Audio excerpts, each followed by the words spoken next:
We thought that we were going to be getting an Alpha 2 release date today, but it turns out that we didn't. Instead of getting an announcement today, we got a release month, which is now slated for October. Steven said that he'll be doing another stream on August 16th to talk about the road mapping for Alpha 2, which is genius in my opinion. And we are expected to get a date here, but it's too late now. Yeah, I know it sucks, but I guess it's all good. Because we've been waiting for 3 years, and some of us even longer. So what's another month? And on the bright side, we get to see the best class today, the Bard. I'm really glad to see that the class showcases have found their groove. At this point, they've been very consistent with their presentations, and I'm very satisfied with that. The stream opened up with Steven and Maggie discussing Alpha 2 and their upcoming AMA stream on August 16th. I imagine it'll be similar to where the most upvoted questions on the forums will be the ones getting answered. Maggie said it'll be another meaty stream, so let's get ready for that. From there, we got into the Bard, and as of now, the instruments that the Bard uses are all cosmetic. That'd be the flute, fiddle, and drum. The changes that we have will be based on the animations and sound effects. I do think that is pretty dope because that brings another level of immersion, especially for the role players. Look, I'm telling y'all, wait until they patch that piano in. I'm finna be like, they call me Mozart in my hood. Trying to tell y'all. The first set of skills that we saw were the musical abilities. And up first, we saw a cheerful melody. Every 2 seconds, this will heal your party members. It also increases healing by 20%, which is going to be insane when paired with the cleric. Pensive Melody was the next, which allows your party members to regain mana equal to 1 plus 1% of magical power every 2 seconds. Epic Melody increases movement speed by 20%. Now I know it sounds corny, but this was actually one of my favorite abilities. And to those who are thinking, can I use this on a mount? You can't. I know, I was thinking, what if I get a royal mount and then I use this ability? I'll zoom across the map, but at this moment, it doesn't work like that, unfortunately. Cathartic Melody was next, and this will probably be one of the most used Bard abilities. This allows attacks to have a 25% chance to heal yourself for 50% of the damage done. This should probably always be up for the party or either constantly be in rotation. Now, Menacing Melody was the first debuff skill that we saw. This increases damage done by 10%. If we pair just the last 2 skills that we talked about, your enemies will have a debuff that increases their damage taken by 10%. And if Cathartic Melody is up, your party members will be able to stay up longer due to the increased chance of heals from attacking. How can you use 2 abilities at once though? I'm glad you asked, because we haven't even gotten into the crazy stuff yet. Check this out. At level 10, you can unlock some passives, and the Bard has 2 different types for Music Mastery. Remember when I said the first set of skills were the musical abilities? This is now the passives from that set, and they are Music Mastery Crescendo and Music Mastery Counterpoint. Crescendo is going to power up your spells up to 50% over 20 seconds. This is going to be good for bards who are going to be focusing on being that extra DPS slot with those supportive abilities for the party. Think about your bard fighters, bard tanks, bard rogues, you get it. Counterpoint is the passive skill that I'm more interested in though, because this essentially allows you to use 2 skills at once. At a full melody charge, they will last up to 20 seconds, allowing you to weave back and forth between melodies to upkeep multiple buffs at once. In simple terms, you use a skill and at 20 seconds, cast another. That initial skill will still be active for 20 seconds, and your current skill, since now being cast, is also active. This is great because remember, all of the other melodies that we've already unlocked, you can go crazy in terms of synergizing things together, and that doesn't even account for the actual synergies that are present within the game.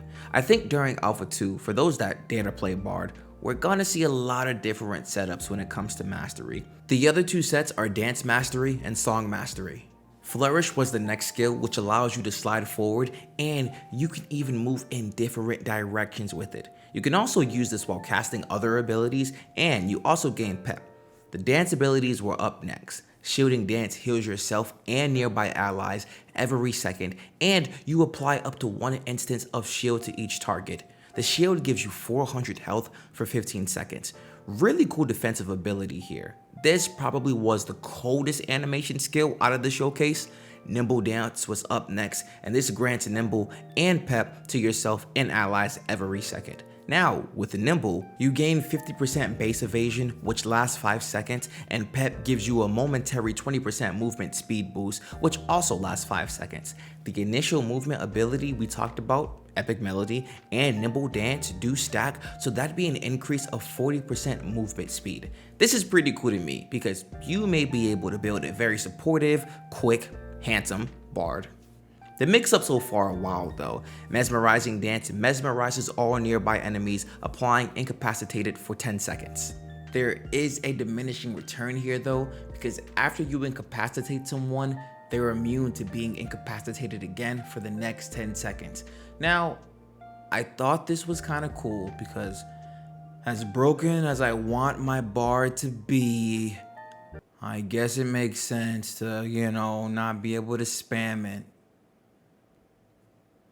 Maddening Dance damages enemies every second. The damage increases with the less targets that are around for up to 60%. Get off of the stage knocks back enemies in front of you with your instrument, dealing damage and applying 3 stacks of Snared that tapers off over the course of 6 seconds. Another ability that can have a solid payoff. Quick Wit is a dual function ability. When an ally is targeted, you'll heal them and apply Glee. And if an enemy is targeted, you'll damage them and apply Demoralize. I thought this was dope because based on who you're targeting, the UI changes from either friend or foe. And if your target is an enemy, you'll throw a tomato at them, which I thought was a nice touch for this class. Lovely Serenade heals your target ally every second. The final hit applies Glee. Steven then casts Cheerful Melody, which increases healing, and then casts Lovely Serenade, which increased the healing even more than the initial hit. These are the synergies that I was talking about. The bard is looking right. I don't know what to tell y'all. Anthem of Clarity increases attack speed and casting speed by 25% for a targeted ally. This will last 10 seconds. Another huge move that could make the difference in battle. Chilling Lament gets hit with 75% ice damage and afflicted with 4 seconds of chilled every second. Deals bonus damage to frozen targets. Dark Lullaby deals spirit damage to a targeted enemy. It scales in power over the course of the cast and it does not wake an incapacitated target. The final hit applies stun for 6 seconds if the target is already incapacitated. That can be huge in terms of rotation. Discordance launches 3 notes at your target that deal arcane damage and applying staggered. These notes can bounce to random enemies dealing reduced damage. Gambit is going to be a lifesaver and I can't wait to see the clips that are made with it. You target a party member and you both swap HP. So, if I have 1000 HP and you have 10 HP and I use Gambit, I'll now have 10 HP and you'll then have 1000 HP. I think it's pretty dope. We also got to see the bard skills that are called stories. The first skill is Conflict, which increases physical power by 10% and lasts 30%. When used, the skill will generate a theme for you, and when you have enough themes, you can then use the ability Saga. The themes are tragedy, mystery, and comedy. It's sort of like an ultimate. The theme here was tragedy, which increases the damage done by 5%. The second skill is chaos, which increases the magical critical chance by 15%. Once 3 tragedies were acquired, the skill Saga becomes available. What's fire about this though is that there are different variations of Saga depending on the themes that you stack up. Since Stephen used 3 skills that only gave tragedy, he was able to have 3 of those pocketed, which allows him to use the move The Apocalypse. This skill deals fire damage from burning and afflicted with shaken. The lingering flames also deal fire damage, lasting 8 seconds each. And yo, that was everything we saw with the bard. We saw a ton of gameplay afterwards. And I'm gonna make another video about this in the future, but I really do think the skill ceiling for bard is gonna be super high, which is why I believe a ton of people are not going to play the class. I like the challenge and I really can't see myself playing anything else, so I just gotta get good. Also, I'll have more feedback once we get into Alpha 2. One of the only things that I saw during the live stream that I wasn't a fan of was the radius was slightly too big for the bard abilities. Now look, If you want to make my bard overpowered, go on and go for it. I just figured I'd say something. Also, the King's Despair concert that we did was a ton of fun, so thank you to those of you who stopped by and watched. I had a blast. Hopefully, we could do something like that again in the future. But I mean, yo, the live stream was dope, even with a delay. Let's just keep waiting, and I'm sure we'll get some heat. What are your thoughts on the Bard Showcase? Please let your boy know in the comment section below. If you haven't created an Ashes of Creation account yet, feel free to use my link in the description below. If you're looking for a community to join or a guild to join, those links are in the description as well. If you want to stay up to date with me, feel free to follow me on X and Twitch, where I stream every Friday at 7 p.m. Eastern time. All right, I'll talk to you guys soon. Take care.